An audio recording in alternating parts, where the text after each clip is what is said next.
ನೀವು ಖಡಾಖಂಡಿತವಾಗಿ D K Shivakumar ಅವರು ಮುಖ್ಯಮಂತ್ರಿ ಆಗೇ ಆಗ್ತಾರೆ ಅನ್ನೋದನ್ನು ಹೇಳಿದ್ರಿ. ನವೆಂಬರ್ 15ರ ನಂತರದಲ್ಲಿ ಸಿದ್ದರಾಮಯ್ಯನವರ ರಾಜಕೀಯ ಬದುಕಿನಲ್ಲಿ ಹಂತ ಹಂತವಾಗಿ ಬದಲಾವಣೆಗಳಾಗೋ ಸಾಧ್ಯತೆ ಇದೆ ಅಂತ ಕೂಡ ಹೇಳಿದ್ರಿ. ಬಟ್ ಅದು ಇನ್ನ ಸ್ಲೋ ಆಗ್ತಾ ಇದೆಯಾ ಅಂತ ಹೇಳಿ, ಬದಲಾವಣೆ ಆಗುತ್ತಾ ನಿಜಕ್ಕೂ ಕೂಡ?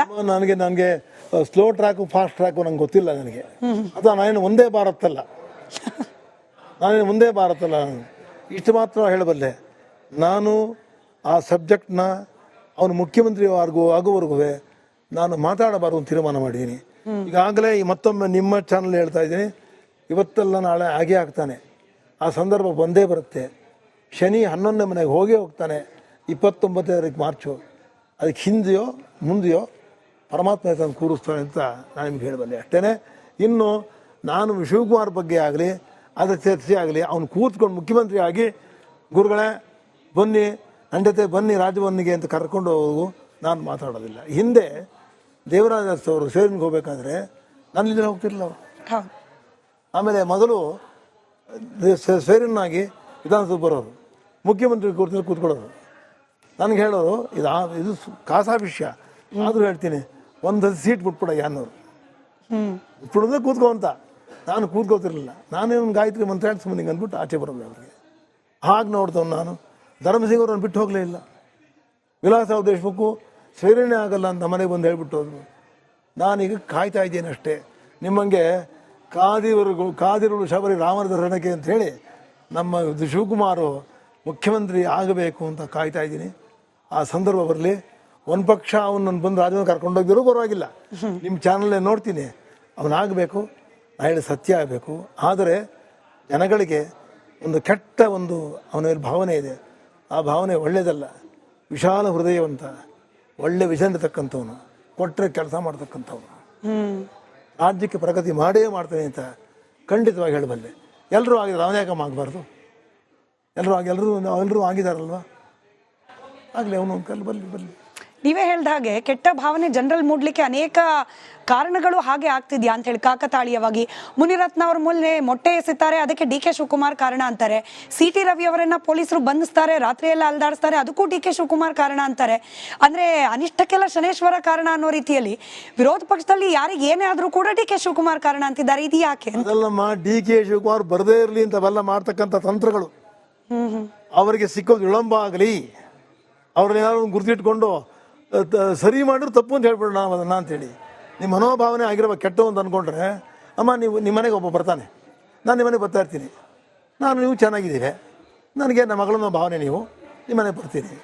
ಯಾರೋ ಒಬ್ಬ ಹೇಳ್ತಾರೆ, ನಿಮ್ಗೆ ದಿನ ಹೇಳ್ತಾ ಇರ್ತಾರೆ, ಇಲ್ಲ ಗುರುಜಿ ಕೆಟ್ಟವರು ಅಂತ. ಒಂದ್ಸಲ ನಿಮ್ಮ ಮನಸ್ಸು ಪರಿವರ್ತನೆ ಆಗುತ್ತೆ. ಇದೆಯೋ ಇದು ನಮ್ಮ ಗುರು ಕೆಟ್ಟವರಿರ್ಬೋದು, ನಿಮಗೂ ಬರುತ್ತೆ. ಹಾಗೆ ಡಿ ಕೆ ಶಿವಕುಮಾರ್ ಅವ್ರನ್ನ ಕೆಟ್ಟವರು ಅಂತ ಯಾಕೆ ಹೇಳ್ಬೇಕು ಹೇಳಿ? ಅವ್ರಿಗೆ ಅದು ಒಲ್ಲದ ತುತ್ತು ಅವ್ರಿಗೆ. ಹಾಗೆ ಹೇಳ್ತಾ ಇದ್ದರೆ ಅವ್ರು ಸಿಗದೇ ಇರಲಿ, ಸಿಗದ ಅಧಿಕಾರ ದೂರ ಆಗಲಿ ಅಂಥೇಳಿ ಯಾರು ಮಾತಾಡೋದು ಅದೇ ಉದ್ದೇಶ ಅಂತ ನಾನು ನಿಮ್ಮ ಮುಂದೆ ಇವತ್ತು ಹೇಳ್ತೀನಿ. ಅದನ್ನು ನನಗೆ ಯಾವ ಭಯ ಇಲ್ಲ, ಯಾರು ಭೀತಿ ಇಲ್ಲ. ನನಗೆ ಯಾವ ಸರ್ಕಾರ ನನಗೇನು ಕೊಡಬೇಕಾಗಿಲ್ಲಮ್ಮ, ನನಗೆ ಯಾರೇನು ಕೊಡಬೇಕಾಗಿಲ್ಲ. ನನಗೆ ಕೊಡಬೇಕಾಗಿದ್ದರೆ ನೋಡಿ, ಕೃಷ್ಣ ಅವ್ರಿಗೆ ಗೊತ್ತಿಲ್ಲ, ಆಗಲಿ, ಅವ್ರ ಸ್ಮರಣೆ ಮಾಡೋಣ, ಆತ್ಮಕ್ಕೆ ಶಾಂತಿ ಸಿಗಲಿ. ನನ್ನ ಪಾತ್ರ ಬೇಕಾದಷ್ಟಿದೆ. 97ರಲ್ಲಿ ನಮ್ಮ ಮನೆಗೆ ಅವರು ಸೋತೋಗಿದ್ದು ಮನೆಗೆ ಬಂದರು. ಶಿವಕುಮಾರ್ ಅಸೆಂಬ್ಲಿಯಲ್ಲಿ ಹೇಳಿದ್ದಾರೆ, ಕೇಳ್ಕೊಂಡಿದ್ದೀರಾ? ಹೌದು, ಅದಷ್ಟು ಕೇಳ್ಕೊಂಡಿದ್ದೀರಾ? ಅದು ಬಿಟ್ಟು ಶಿವಕುಮಾರ್ ಹೇಳೋದು ಬಿಟ್ಟು ಒದ್ದು ಅಧಿಕಾರ ಇಸ್ಕೊಳ್ಬೇಕು ಅಂದ್ರೆ ಅದು ಬೇರೆ ಬೇರೆ ರೀತಿ ವಿಶ್ಲೇಷಣೆ ಕೂಡ ಆಯ್ತು. ಏನು ಬೇಕಾದ್ರೆ ಒದ್ದು ಅಂತಂದ್ರೆ ಅದು ಹೊರಟ ಭಾಷೆ, ಅಂದರೆ ಬಾಗಿಲು ತಟ್ಟು ಅಂತ ಅಷ್ಟೇ ಅದರ ಅರ್ಥ.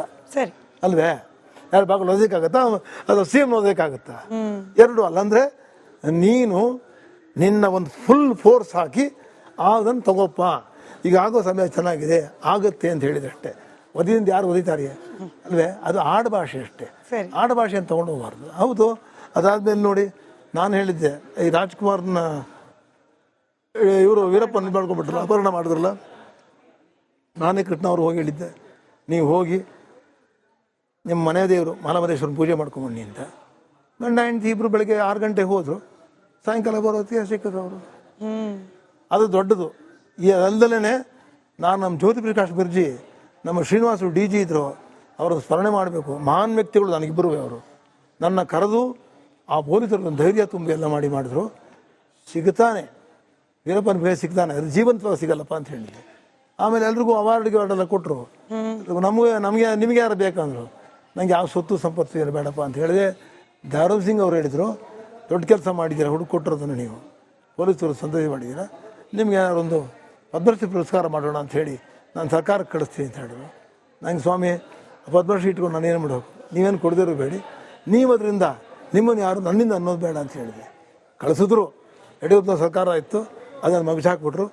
ಅದು ಆಯಿತು. ನಾನೇ ಅದಕ್ಕೆ ಆಸೆ ಪಟ್ಟಿಲ್ಲ. ನನಗೆ ಸಾಕಷ್ಟು ಮರ್ಯಾದೆ ಇದೆಯಮ್ಮ, ಅಪಾರ ಜನಸಂಪಾದನೆ ಮಾಡಿದ್ದೀನಿ, ಅವ್ರ ಪ್ರೀತಿ ಇದೆ. ಆ ಪ್ರೀತಿನೇ ನನಗೆ ನೂರಾರು ಪದ ಪ್ರಶಸ್ತಿ ಕೊಟ್ಟಂಗೆ ನಾನು ಅಷ್ಟು ಬೆಳಕಿಗೆ ಬಂದುಬಿಟ್ಟಿದ್ದೀನಿ.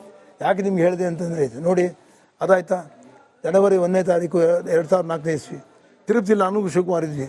ಅಲ್ಲಿಂದ ಫೋನ್ ಮಾಡಿ ಹೇಳಿದೆ, ಎಲೆಕ್ಷನ್ಗೆ ಹೋಗಬೇಡಿ ಕೃಷ್ಣ ಅವರೇ, ಈಗ ಆಗಲ್ಲ, ಬೇಡ, ಅದು ಸೋತೋಗ್ಬಿಡ್ತೀರಾ ಅಂತ ಹೇಳಿದೆ. ಸೆಪ್ಟೆಂಬರ್ ತನಕ ಟರ್ಮ್ ಇತ್ತು. ಹೌದು, ಅರ್ಲಿ ಎಲೆಕ್ಷನ್ ಹೋದ್ರು. ಯಾಕೆ ಹೋಗ್ಬೇಕಾಗಿತ್ತು? ನನ್ನ ಕೈಯಲ್ಲಿ ಆಗಿದ್ದು ಸಹಾಯ ಎಲ್ಲ ಮಾಡಿದ್ದೀನಿ. ಅಧ್ಯಕ್ಷ ಮಾಡಿದ್ದೀನಿ, ಅವ್ರನ್ನ MP ಮಾಡೋಕ್ಕೆ MP ರಾಜ್ಯಸಭೆಗೆ ಬರ್ಬೇಕಾರೆ ನಮ್ಮಲ್ಲೇ ಕೂತ್ಕೊಂಡು ನಾವೇ ಪ್ಲ್ಯಾನ್ ಮಾಡಿದ್ದೀನಿ, ಎಲ್ಲ ಮಾಡಿದ್ದೀನಿ. ಆದರೆ ಮುಖ್ಯಮಂತ್ರಿಗಳಾಗಿ ನನ್ನ ಒಂದು ಸತಿ ಕೇಳಲೂ ಇಲ್ಲ, ಮಾತಾಡಿಸ್ಲಿಲ್ಲ, ನಾನು ನೋಡೋಕ್ಕೂ ಬರಲಿಲ್ಲ. ಅಲ್ಲಿ ಇರಲಿ, ದೊಡ್ಡವರು, ನನಗೆ ಏನದಿಲ್ಲ, ಅವ್ರ ಆತ್ಮಕ್ಕೆ ಶಾಂತಿ ಸಿಕ್ಕಲಿ. ಆದರೆ ನಾವು ಮಾಡಿದ್ದನ್ನು ಗುರುಗಳು ಏನು ಮಾಡಿದಾರೋ ಜ್ಞಾಪಿಸ್ಕೋಬೇಕಾಗಿತ್ತು. ಜ್ಞಾಪಕ ಅವರೆಲ್ಲ ಮಾಡಿ ಬರಲಿಲ್ಲ ಅಷ್ಟು. ಯಾಕೆ ಹೇಳಿ ನಿಮ್ಗೆ ಹೇಳಿದೆ ಅಂತಂದರೆ, ನಾನು ಹೇಳಿದ ಸುಳ್ಳಾಗಲ್ಲ, ನನ್ನ ಸ್ವಾರ್ಥ ಇಲ್ಲ, ನಾನೊಬ್ಬ ದೇಶಾಭಿಮಾನಿ. ನಮ್ಮ ತಂದೆಯವರು ನನಗಿಂತ ದೊಡ್ಡ ದೇಶಾಭಿಮಾನಿ. ಅವರು ದೇವರಾಜ ಅರಸವ್ರನ್ನ ಈ ತಂದು ಹುಣಸಿನ ಕರ್ಕೊಂಬಂದು ಬೆಳೆಸಿ ಮುಖ್ಯಮಂತ್ರಿ ಮಾಡೋಕ್ಕೆ ನಮ್ಮ ತಂದೆಯವರೇ ಕಾರಣ, ಆರ್ ಶಂಕರನಾರಾಯಣವರೇ ಕಾರಣ. ಕೈ ತುತ್ತಾಕಿ ಸಾಕಿದಾರಂತ ನಮ್ಮ ತಂದೆಯವ್ರ ತಾಯಿ. ನಮ್ಮ ತಾಯಿಯವರು ಬೇಕಾದ್ರೆ ಅಡುಗೆ ಮಾಡಿ ಹಾಕಿದ್ದಾರೆ. ನಮ್ಮ ಮನೆಯಲ್ಲೇ ಬೇಕಾದವರು ಆಗಿದ್ಬಿಟ್ರು. ಅವ್ರಿಗೇನೋ ಒಂದು ಫ್ರೆಂಡ್ ಒಂದು ಮುಖ್ಯಮಂತ್ರಿ ಮಾಡೋಕ್ಕೆ ಒಂದು ಆಸೆ ಬಂತು, ಏನೋ ಮಾಡಿಬಿಟ್ರು. ಯಾಕೆ ನಿಮ್ಗೆ ಹೇಳಿದೆ ಅಂದರೆ, ದೇಶ ಪ್ರೇಮಿಗಳು ಅಷ್ಟೇ ನಾವು. ಹಾಗಾಗಿ ದೇಶ ಪ್ರೇಮ ಇಟ್ಕೊಂಡೆ ನಾವು ಇಂದಿರಾ ಗಾಂಧಿ ತೆಗೆದುಕೊಂಡು ಕೆಲಸದ್ವಿ. ಯಾಕೆ ಕ್ಷೇತ್ರ ಬಿಡಬೇಕಾಗಿತ್ತು ಮನೆಯವರು? ನಿಜ. ಬಿಟ್ಟು ತಪ್ಪಲ್ವೇ? ನಿಜ. ಯಾವುದೋ ನಿಮ್ಮ ಮನೆ ಕುಲದೇವ್ರಿಗೆ ಹೋಗ್ತಾ ಇದ್ದೀರಾ ನೀವು, ಬಿಡೋ ತಪ್ಪಲ್ವ ಅದು? ಅಲ್ಲಿಗೆ ಹೋದ್ಮೇಲೆ ಆ ಗುರುಗಳ ಆಶೀರ್ವಾದ ತೊಗೊಂಡ್ಮೇಲೆ, ಅದರಲ್ಲೂ ಇಂದಿರಾ ಗಾಂಧಿಯವ್ರಿಗೆ ನೇರವಾಗಿ ಭಾರತೀಯ ಸ್ವಾಮಿಗಳ ಗುರುಗಳು ಅಭಿನವವಿದ್ಯಾರ್ಥಿ ಸ್ವಾಮಿಗಳ ಅನುಗ್ರಹ ಪರಿಪೂರ್ಣವಾಗಿತ್ತು. ಅದನ್ನು ನೀವು ಹೋಗಿದ್ರೆ ನಿಮಗಿಲ್ಲ ಅಷ್ಟೇ, ಅವ್ರಿಗೇನು ಅಷ್ಟು ಇಲ್ಲ. ಸನ್ಯಾಸಿಗಳು ಯಾರು ಬಂದರೂ ಒಂದೇ, ಹೋದರೂ ಒಂದೇ. ರಾಢ ಸನ್ಯಾಸಲ್ಲಿ ಏನು ಅಪೇಕ್ಷೆನೇ ಇಲ್ಲ ಅವ್ರಿಗೆ. ಅವರ ಅನುಗ್ರಹ ಬಹಳ ಮುಖ್ಯ ಆಗುತ್ತೆ ನೋಡಿ. ಅನುಗ್ರಹನೂ ತಪ್ಪಿಸ್ಕೊಂಡ್ರು. ಏನೋ ಅವ್ರಿಗೆ ಗುರುಗಳು ಯಾವ ಆಗ್ರಹ ಮಾಡಲಿಲ್ಲ, ಅನುಗ್ರಹ ಇಟ್ಕೋಬೇಕಾಗಿತ್ತು. ಆದರೆ ಜನಗಳ ಆಗ್ರಹ ತುತ್ತಾಗಿ ಅಧಿಕಾರ ಕಳ್ಕೊಂಡ್ರು ಅಷ್ಟೇ.